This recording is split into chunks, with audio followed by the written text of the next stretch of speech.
ओबीडियंसी से मतलब होता है आज्ञाकारिता का और इंटेलिजेंसी से मतलब होता है बुद्धिमत्ता का। ये दोनों चीजों का जन्म मनुष्य के दिमाग में बचपन से ही हो जाता है। ओबीडियंसी से मतलब क्या होता है कि ये एक सोशल इन्फ्लुएंस का फॉर्म है।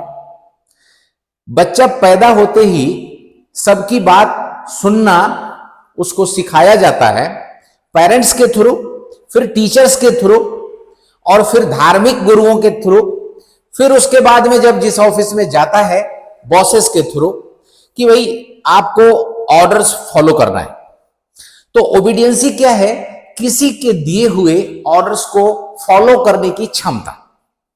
इसमें हमारा जो माइंड का इंटेलिजेंसी लेवल है, जो बुद्धिमत्ता है, उसका कम से कम इस्तेमाल करते हुए आज्ञा का पालन करना है। तो क्या ये अच्छी चीज है या बुरी चीज?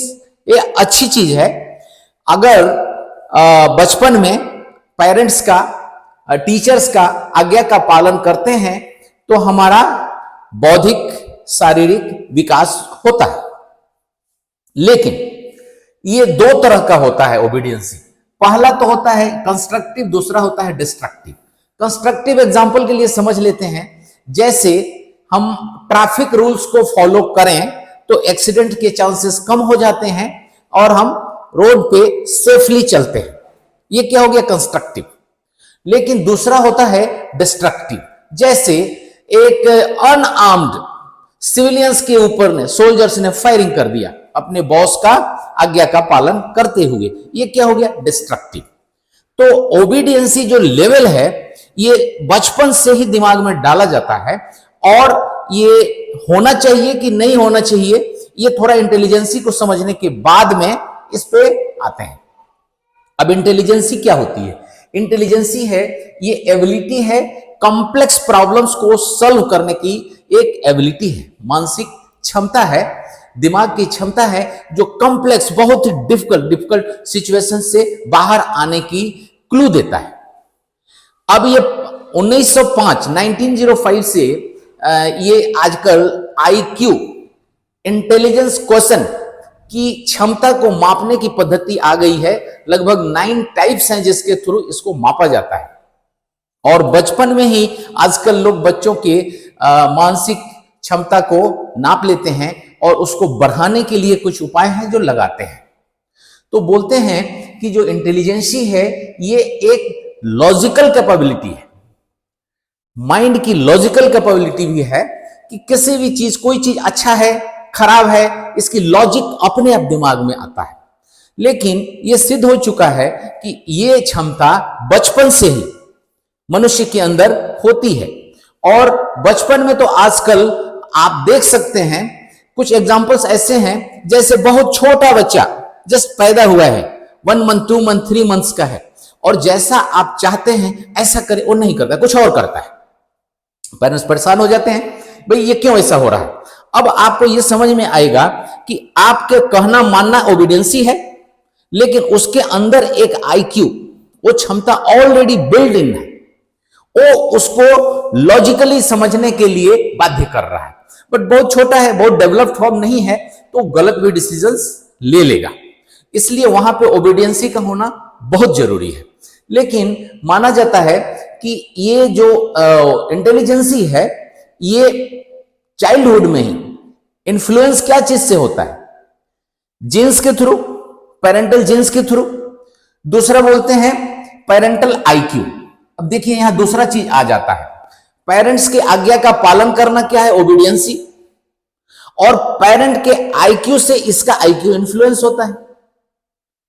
अब पेरेंट्स का IQ हाई है, बच्चे का IQ हाई होगा ही, लेकिन कभी कभी पेरेंट्स से ज्यादा अगर इसका IQ हाई हो गया, मदर के थ्रू आ गया या सम जीन्स के थ्रू आ गया, जीन्स का तो सीरीज होता है, कई पूरे पीढ़ी पीछे से भी ये जीन्स कैरी होता है। तो अगर उसकी IQ हाई हो गई पेरेंट्स के IQ से, ये तो है कि इन्फ्लुएंस होगा, हाई होना चाहिए या जैसा पेरेंट्स का होना चाहिए। लेकिन अगर चाइल्ड का IQ हाई हो गया देन पेरेंट्स, तो क्या होएगा? तब तो कॉन्ट्रडिक्शन पैदा हो रहा है ना कि ओबीडियंसी लेवल थोड़ी डाउन होने लगेगी। ओके। तीसरा बोलते हैं होम लाइफ। घर का वातावरण कैसा है, लोगों का रहन सहन कैसा है, काम कैसे हो रहे हैं वहां पे, इसके ऊपर भी ये निर्भर करता है आईक्यू। तो कभी कभी क्या है, बच्चे का आईक्यू हाई है और वहां का वातावरण ठीक नहीं है, तो भी मिसमैच हो जाता है। बोलता है पेरेंटिंग स्टाइल। पेरेंटिंग स्टाइल कहने का मतलब कि माता पिता का जो पालन करने का जो स्टाइल है उसके ऊपर भी ये इन्फ्लुएंस होता है आईक्यू। तो अब समझ सकते हैं, अगर ये style lower than IQ level है तो भी एक कॉन्ट्रडिक्शन होएगा, हाई है तो भी कॉन्ट्रडिक्शन होएगा। हाई है तो एक्सपेक्टेशंस बहुत हाई रहेगा बच्चे से, और लो है तो हम उसकी एक्सपेक्टेशन में नहीं उतरेंगे तो मिसमैच होता है। बोलते हैं न्यूट्रिशन। न्यूट्रिशन तो एक ऐसी समस्या है जो आजकल गवर्नमेंट भी बहुत सारे लोगों को कुछ पैसे ऐसे दे रही है कि भाई न्यूट्रिशन दो बच्चे को, उसका आईक्यू लेवल हाई होना है। ये देश के लिए भी जरूरी है भाई, न्यूट्रिशन हाई होना चाहिए बच्चे का, न्यूट्रिशन के ऊपर उसका आईक्यू लेवल निर्भर करता है। तो शारीरिक और मानसिक क्षमता दोनों ही न्यूट्रिशन के ऊपर करती हैं, लेकिन मानसिक क्षमता के लिए तो कुछ खास ही न्यूट्रिशन होना चाहिए, तो उसका भी मिसमैच से प्रॉब्लम आता है। इसके बाद बोलते हैं एजुकेशन। अब किस लेवल का एजुकेशन आप दे रहे हैं, कौन से ऑर्गेनाइजेशन में एजुकेशन लेना चालू कर रहा है। अब पुराना जमाना तो है नहीं कि गुरुकुल में जाएगा, आजकल डिफरेंट डिफरेंट स्कूल्स हैं, डिफरेंट डिफरेंट टीचर्स हैं, उसमें पढ़ने वाले बच्चे भी अलग अलग इन्वायरमेंट से आते हैं, तो इसका भी फर्क पड़ता है आईक्यू के ऊपर। लास्ट में हम ये बोलना चाहते हैं कि ये जो ओबीडियंसी है, इंटेलिजेंसी है। ओबीडियंसी कहां से आती है? स्टार्टिंग में पेरेंट्स की ओबीडियंसी से आदमी का ग्रोथ हो रहा है, सामाजिक पारिवारिक स्तर पे उसका ग्रोथ हो रहा है, जो आगे बढ़ रहा है। आगे बढ़ के टीचर्स से उसका ग्रोथ हो रहा है, क्योंकि वहां भी ओबीडियंसी उसको करनी है।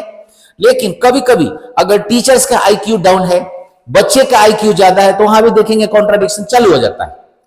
बच्चे और टीचर के बीच में भी मतभेद चालू हो जाते हैं। कभी कभी कोई बच्चा तो ऐसे ऐसे सम्स हैं जिसको कुछ डिफरेंट तरीके से सॉल्व करके मैथमेटिक्स में या समवेयर जहां माइंड के ज्यादा इस्तेमाल है, बच्चा टीचर्स के सामने अपनी बातों को रखने में मतभेद पैदा हो जाता है। तो अब मैं ये बताना चाहता हूं कि ओबीडियंसी लेवल जो है ना, कहीं कहीं पे इंटेलिजेंसी हाई होने की वजह से कम ज्यादा होता है। तो as a parents, as a teacher या एज ए किसी ऑर्गेनाइजेशन का बॉस ज्यादा घबराना नहीं है, क्योंकि ये मिसमैच तो हो सकता है। ओबीडियंसी लेवल, हाँ, अगर कॉम्बैट की बात लेते हैं, युद्ध के मैदान की लड़ाई, मिलिट्री में, वहां पे ओबीडियंसी का होना बहुत जरूरी है, क्योंकि उसके बिना वहां का काम चलेगा नहीं। लेकिन अदर देन दैट, बाकी सामाजिक क्षेत्रों में, किसी ऑर्गेनाइजेशन में अगर ये मिसमैच हो रहा है तो समझना है कि कंट्रोलिंग बॉडी से कंट्रोल होने वाले आदमी का आईक्यू मिसमैच है, इसलिए ओबीडियंसी लेवल ऊपर नीचे हो सकता है। और ये पेरेंट्स लेवल पे हो सकता है, टीचर लेवल पे हो सकता है, किसी ऑर्गेनाइजेशन के बॉस के साथ हो सकता है। तो इसे घबराने की बात नहीं है। ये दोनों चीजें थोड़ा सा कॉन्ट्राडिक्टरी है। अगर इंटेलिजेंसी बहुत हाई है आपके कंट्रोलिंग बॉडी से, जहां से ऑर्डर पास हो रहा है, तो ओबीडियंसी थोड़ा कम हो सकता है, उसे घबराने की बात नहीं है। अपना ही लेवल फिर हाई करना है। और अगर दूसरा चीज हो रहा है कि कंट्रोलिंग बॉडी का आईक्यू बहुत हाई है, एक्सपेक्टेशन बहुत ही हाई है बच्चे से या घर के किसी भी मेंबर से या अपने ऑफिस में अपने सबऑर्डिनेट से, तो घबराना नहीं है। देखना है कि ये मिसमैच हो रहा है कुछ, और इसको कैसे कवर अप किया जा सकता है। बट जो भी ऑब्जेक्टिव है ऑर्गेनाइजेशन का, परिवार का, स्कूल का, जहां का भी ऑब्जेक्टिव पूरा होना चाहिए, ये दोनों तरफ से अंडरस्टैंडिंग होना बहुत जरूरी है।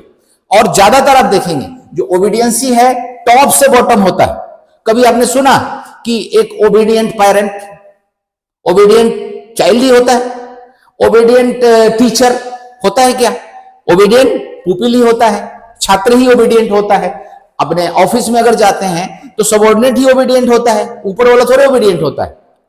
तो हमें इसका थोड़ा सा बैलेंस समझना है कि ये जो है ओबीडियंसी ऊपर से नीचे होता है, बट इंटेलिजेंसी तो नीचे ऊपर कहीं से कहीं हो सकता है, क्योंकि ये माइंड की क्षमता है और ये बचपन से ही आ रहा है, और बाद में थोड़ा कम ज्यादा होना इन्वायरमेंट के ऊपर निर्भर करना है। तो ये दोनों ही जो टॉपिक्स हैं बड़ी कॉन्ट्राडिक्टरी हैं, obediency level and intelligency level. Intelligency level high है तो ओबीडियंसी का थोड़ा कम होना स्वाभाविक होता है, और इसे घबराने की बात नहीं है।